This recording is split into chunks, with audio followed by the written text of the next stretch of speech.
सभी धम्म मित्रों को सप्रेम नमो बुद्धा जय भीम। मार संयुक्त का तीसरा वर्ग, उसमें दूसरा सूत्र है समृद्धि सूत्र।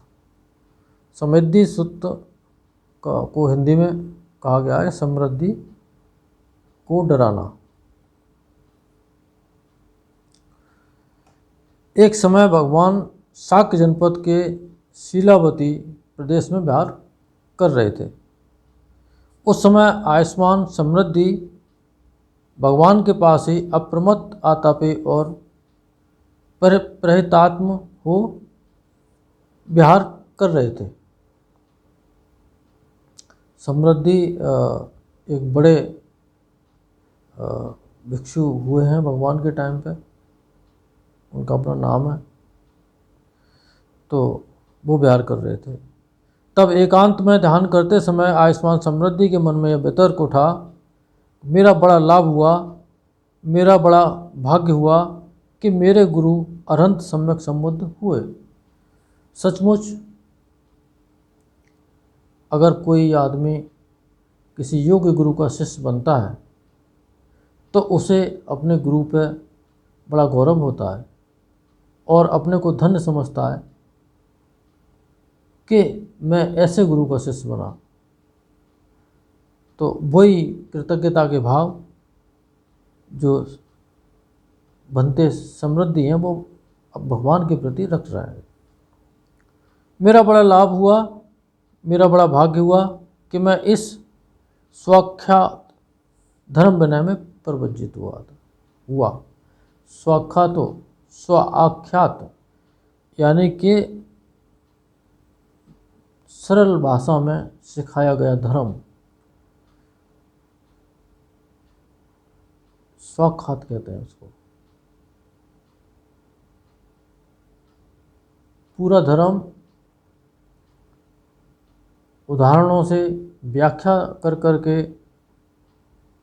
समझाया है कि हर प्रकार की बुद्धि के स्तर वाले लोग उसको आसानी से समझ सकें और पालन कर सकें, धर्म पर चल सकें। मेरा बड़ा लाभ हुआ, मेरा बड़ा भाग्य हुआ कि मेरे गुरु भाई शीलवान और पुण्यशील हैं। क्योंकि जो महामोगलान थे, सारिपुत्र थे, अनिरुद्ध थे, महाकाश्यप थे, ये बड़े ऊंची कैटेगरी के अरहंत तो थे, अरहंत तो और भी थे ये भी, लेकिन ये विख्यात थे एकदम। क्योंकि भगवान के पास इतना समय नहीं होता था, तो अपने जो जूनियर भिक्षु होते थे उनके सवालों के जवाब या उनकी शंकाओं का समाधान ये लोग कर देते थे बड़े आराम से। और ये भी कहते थे कि नहीं तो भगवान से पूछ लो आप जा करके। तो भगवान से भी वो लोग पूछते थे तो वो कहते थे कि नहीं ऐसा ही है। मेरे से पहले भी पूछते तो मैं ऐसा ही बताता, जैसा कि सारपुत्र ने बताया, अनिरुद्ध ने, ऐसे। तो जो गुरु भाई हैं, यानी कि जो मेरे साथ जो मेरे गुरु भाई हैं वो भी और बहुत ही ऊंची अवस्थाओं पे पहुंचे हुए हैं। इस बात को भी और वो जो है अपने को भाग्यशाली और अपना बड़ा लाभ बता रहे हैं। और ये भी बात ठीक है कि अच्छे गुरु के शिष्य अगर हम बने और हमारी प्रेरणा से और लोग हमारे गुरु के शिष्य बन जाएं, तो हम सब जो गुरु भाई हुए और सभी धर्म के रास्ते चलें, तो हमें उन पर भी गौरव होता है कि हमें ऐसे मित्र मिले जिन्होंने हमारी बात मानी और ऐसे इस रास्ते पर चल दिए, आर्यष्टांगिक मार्ग पर चल दिए, तो हमें गर्व होता है उन पर। तब पापी मार आयुष्मान समृद्धि के वितर्क को जान अपने चित्त से जान, जहाँ आयुष्मान समृद्धि थे वहाँ आया। आकर आयुष्मान समृद्धि के पास ही महाभयोत्पादक शब्द करने लगा। बहुत ही बड़ा भयभीत करने वाला एक शब्द उसने किया, मानव पृथ्वी फट चली। इस तरह का कोई विस्फोटक शब्द उन्होंने मार ने किया। तब आयुष्मान समृद्धि जहाँ भगवान थे वहाँ आए और भगवान का अभिवादन कर एक ओर बैठ गए। और एक ओर बैठ आयुष्मान समृद्धि ने भगवान को कहा, भंते, मैं भगवान के पास ही अप्रमत्त आतापी और प्रतीतात्मा हो करके बहर रहा हूँ। यानी कि अप्रमाद से और शीलानुकूल जो साधना है, जो नियम बताए हैं, उस आधार पर तप और करते हुए और मैं रह रहा हूँ। भंते एकांत में ध्यान करते समय मेरे मन में वितर्क उठा, जो पहले उसका उल्लेख किया। भंते तब मेरे पास ही माँ भयोत्पादक शब्द होने लगा, मानो पृथ्वी फट चली। समृद्धि, यह पृथ्वी नहीं फटी जा रही थी, यह पापी मार तुम्हारे मत को फेर देने के लिए आया था। समृद्धि, जाओ वहीं अप्रमत्त आतापी और प्रत्यात्म होकर के विहार करो। बनते बहुत अच्छा, कह आयुष्मान समृद्धि भगवान को उत्तर दे आसन से उठ भगवान को अभिवादन कर प्रदक्षिणा कर चले गए। दूसरी बार भी आयुष्मान समृद्धि वहीं विहार करने लगे। दूसरी बार भी एकांत में ध्यान करते समय समृद्धि के मन में वितर्क उठा, मेरा लाभ हुआ। वही बार बार उनके मन में भगवान के प्रति, मित्रों के प्रति कृतज्ञता के भाव। मेरा बड़ा कि मेरे गुरु भाई भी शीलवान और पुण्यशील मिले। दूसरी बार भी मार आया और उसी तरह का उसने शब्द बोला। तब आयुष्मान समृद्धि या पापी महाराज जान गए और बोले, श्रद्धा से प्रवज्जित हुआ हूँ, कोई किसी के दबाव में आकर के मैंने चीवर नहीं लिया। श्रद्धा से, घर से बेघर हो, स्मृति और प्रज्ञा को मैंने जान लिया है। स्मृति कहते हैं होश को और प्रज्ञा कहते हैं प्रत्यक्ष ज्ञान दर्शन को जान लिया है। मेरा चित्त समाधिस्थ हो गया है, चित्त समाहित हो गया। अब जिसका चित्त समाहित हो जाए उसे संसार से कुछ लेना देना नहीं रह जाता। जैसी इच्छा हो वैसा रूप दिखाओ, उससे मेरा कुछ नहीं बिगड़ सकता। जिस आदमी को मौत का भय नहीं रहता उसे मार क्या डराएगा। तब पापी मार समृद्धि भिक्षु ने मुझे पहचान लिया, समझ दुखित और खिन्न हो वहीं अंतर्धान हो गया। अब एक सूत्र है तीसरा, गौदिक सूत्र, गौदिक की आत्महत्या। ये जितना भी त्रिपिटक साहित्य है इसमें हर जो घटना घटी है वो यहाँ पर लिपिबद्ध है। घटना चाहे जैसी हो, जैसे गोदिक ने आत्महत्या कर ली तो वो जिक्र यहाँ पे आया है, छुपाया नहीं गया। तो बहुत से ग्रंथ ऐसे हैं कि अच्छी अच्छी बातें बता दो, जो गंदी गंदी बातें उन्हें छुपा लो, जिससे कि आगे जाने वाले लोगों पर कोई प्रभाव न पड़े। लेकिन ऐसा नहीं है, उसके कारण भी तो होने चाहिए ना।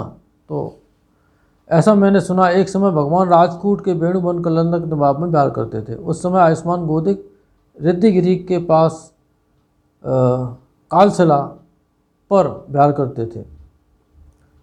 गिद्धकूट पर्वत के पास में कालसला है, ज़्यादातर लोग वहाँ पर आत्महत्या कर लेते थे, इसलिए उसका नाम कालसला पड़ गया था। वो उसी कालसला पे विहार करते थे। तब अप्रमत्त आतापी और प्रत्यात्म होकर के विहार करते हुए आयुष्मान गोदिक ने समाधि से होने वाली चित्त विमुक्ति को प्राप्त कर लिया था, यानी कि वो उस अवस्था पे पहुँच गए थे। फिर आयुष्मान गोदिक की वह समाधि से होने वाली चित्त विमुक्ति टूट गई, यानी कि अनंत अवस्था से पहले की स्थिति वहाँ पहुँच नहीं पाई और वो टूट गई। दूसरी बार भी उन्होंने उसी तरह से अभ्यास किया। आयुष्मान गोदिक ने समाधि से होने वाली चित्त विमुक्ति को प्राप्त कर लिया, जो कड़ी टूट गई थी उसको उन्होंने प्राप्त कर लिया। दूसरी बार भी आयुष्मान गोदिक की समाधि से होने वाली चित्त विमुक्ति टूट गई और दूसरा प्रयास वहाँ से जो जोड़ा था पहले उसी तरह से जोड़ा था, फिर कोशिश करी तो फिर टूट गई। तीसरी बार आयुष्मान गोदिक ने वह समाधि से होने वाली चित्त विमुक्ति टूट गई थी। चौथी बार भी, पांचवी बार भी, छठी बार भी आयुष्मान गोदिक की समाधि चित्त होने वाली चित्त मुक्ति टूट गई थी। वो प्रयास करते रहते थे और वो बार बार असफलता उन्हें मिलती थी। 7वीं बार भी अप्रमत्त और आतापी होकर के उन्होंने ध्यान करते हुए गोदिक ने समाधि होने वाली चित्त मुक्ति को प्राप्त किया। तब गोदिक के मन में यह हुआ कि 6ठी बार तक मेरी समाधि से होने वाली चित्त मुक्ति टूट चुकी है, तो क्यों ना मैं आत्महत्या कर लूं। 6वीं बार जब ऐसा हुआ था उनके साथ कि बार बार वो फेल हो रहे थे और थोड़ा सा काम जो बचा हुआ था वहाँ नहीं पहुँच पा रहे थे, तब उनके मन में ये विचार आया कि मैं कुछ नहीं कर पा रहा हूँ, तो मैं क्यों न मर जाऊँ।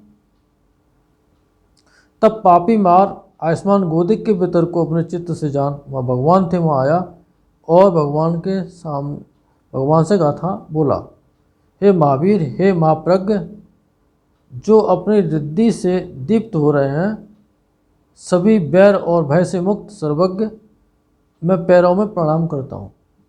मार वहाँ पर भगवान से के सामने नतमस्तक हुआ। हे महावीर, आपका श्रावक, हे मृत्युंजय, मृत्युंजय क्या बोला गया कि मृत्यु को विजय प्राप्त कर ली है, वो भगवान के लिए ये शब्द आया।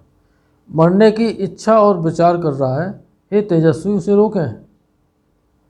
भगवान, आपके शासन में लगा कोई श्रावक, हे लोक विख्यात, बिना निर्वाण पाए सक्ष ही होते हुए कैसे मृत्यु को प्राप्त हो सकता है।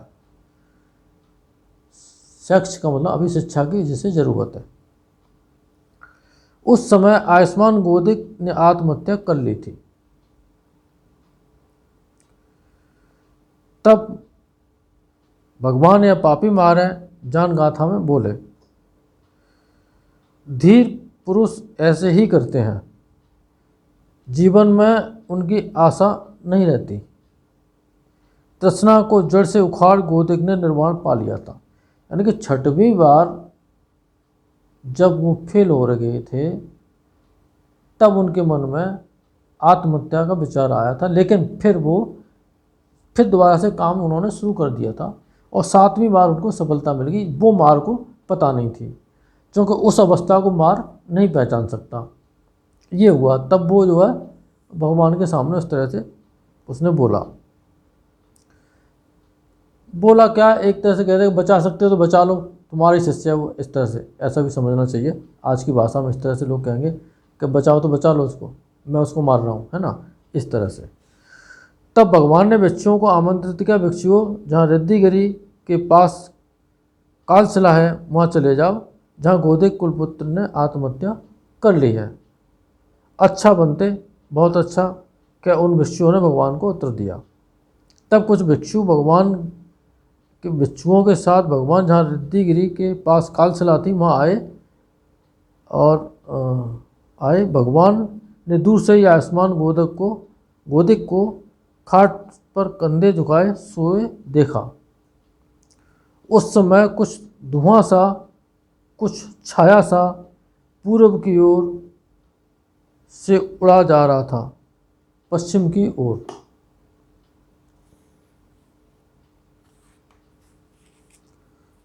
उड़ा जाता था, उत्तर की ओर उड़ा जाता था, दक्षिण की ओर उड़ा जाता था, यानी कि चारों दिशाओं में धुआं सा उड़ा जाता था। ऊपर नीचे सभी ओर उड़ा जा रहा था। इस तरह से और लोगों ने भी देखा, भगवान ने बताया इस तरह से। तब भगवान ने भिक्षुओं को आमंत्रित किया, भिक्षुओं देखो, कुछ धुआं सा, कुछ छाया सा सभी ओर उड़ा जा रहा है। बनते, जी हाँ भिक्षुओं, यह पापी मार गोदिक कुलपुत्र के विज्ञान को सभी ओर खोज रहा है। ये जब मरते हैं तब वो चित्त भी साथ में मरता है, लेकिन चित्त का एक हिस्सा जो विज्ञान स्कंद होता है वो निकल जाता है इसमें से, और जब उस पर पुराने संस्कार होते हैं तो वो जन्म ग्रहण करता है, और संस्कार विहीन हो जाता है तो वो परिनिर्वाण प्राप्त कर लेता है, वो मार के क्षेत्र से बाहर होता है। तो मार ढूंढ रहा था कि वो उसका जो चित्त कहाँ पे है, विज्ञान खंड चित्त का जो विज्ञान खंड है वो कहाँ है, उसको ढूंढ रहा था। वो सब भगवान ने बच्चों को स्पष्ट दिखाया। गोदिक कुलपुत्र का विज्ञान कहाँ प्रतिष्ठित है बच्चों? गोदिक का विज्ञान कहीं भी प्रतिष्ठित नहीं है। उसने निर्वाण पा लिया है, सब कुछ खत्म।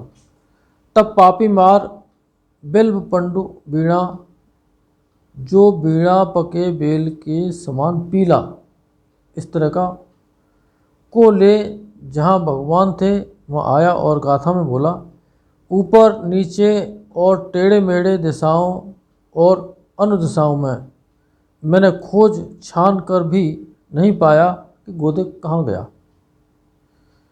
वह धीर गृहत संपन्न ध्यानी, सदा ध्यानरत, दिन रात में लगे रह, जीवन की इच्छा न करते हुए मृत्यु की सेना को जीत, पुनर्जन्म न ग्रहण कर, तृष्णा को जड़ से उखाड़, गोदिक ने परिनिर्वाण पा लिया। भारी शोक में पड़ उसकी कांख से वीणा खिसक गई, इससे वह मार खिन्न हो और वहीं अंतर्धान हो गया। जब कोई हार जाता है ना तो उसकी ये हालत होती है। मार एक एक आदमी जब अनंत अवस्था को पहुंचता है तो मार को बड़ी तकलीफ होती है, क्योंकि वो स्वयं अनंत हो गया और न जाने कितने लोगों को और उन अवस्थाओं पर पहुंचाने की उसमें क्षमता है। और अब उनका तो परिनिर्वाण हो गया, लेकिन उन्होंने अंतिम, तो इससे ऐसा है कि सीखना तो यही चाहिए कि हम किसी भी काम में असफल अगर हो जाते हैं तो प्रयासरत रहना चाहिए हमेशा। सफलता तो कभी न कभी मिलेगी। अगर प्रयास करना छोड़ दोगे तो सफलता नहीं मिलेगी। प्रयास करते रहें। ये अनमोल रतन है। जैसा मेरे से प्रस्तुत हो पा रहा है वैसा मैं कर रहा हूँ।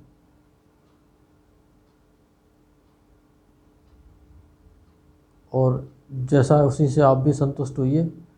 वीडियो को देखा करें, क्योंकि